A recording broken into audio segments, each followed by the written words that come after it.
Leven in het dorp.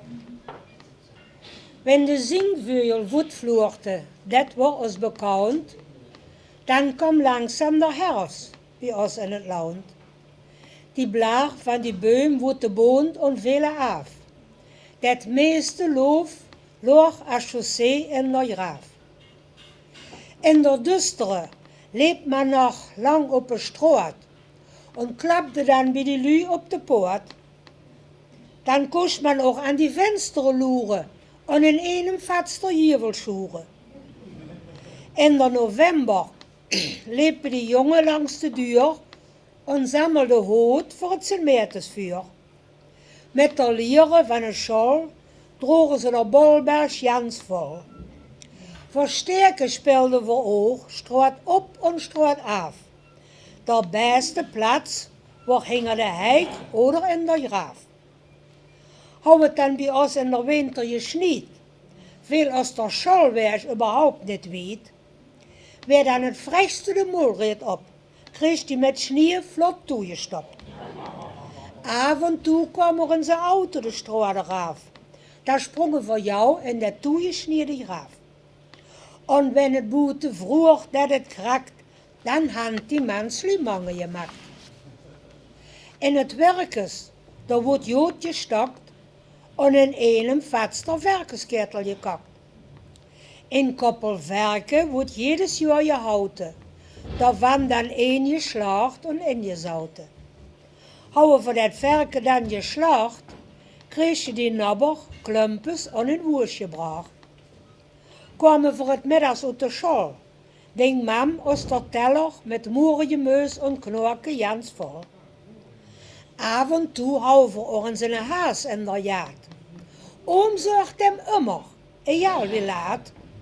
Ook wenn der kwam van het zingen naar heem, oom sloeg hem kapot, groot oder klein. Der haas wordt geslacht en een paar achterna en essig gelag en lekker gebrood. Die kinger kreeg dan gezag, verhouden in hen een essig gelag.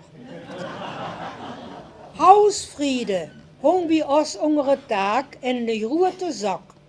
Zo heesde bij ons der zelfgetroorde tabak.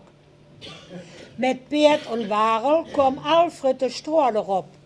Hij hou water met heringen en rolmupstrop. De ambtsbote ging door het dorp en den schellen. Zo was jeder bij welke boer man rindvlees kon schellen. Af en toe jof het onder die nabber ook al een strijd. Dan hoort man ze schubben, kilometerwijd. Doch 1. januar war alles weer klaar. Da wünschen ze al een gelukzelig nieuwjaar.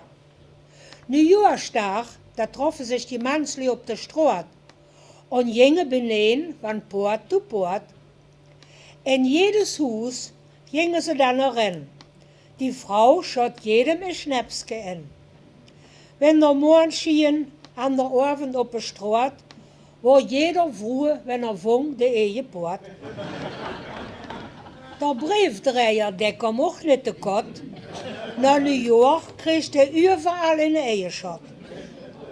In de schuur loren de vruchten bis onder het taak. Daar kwam met de drijfmachine Frans uit de laak.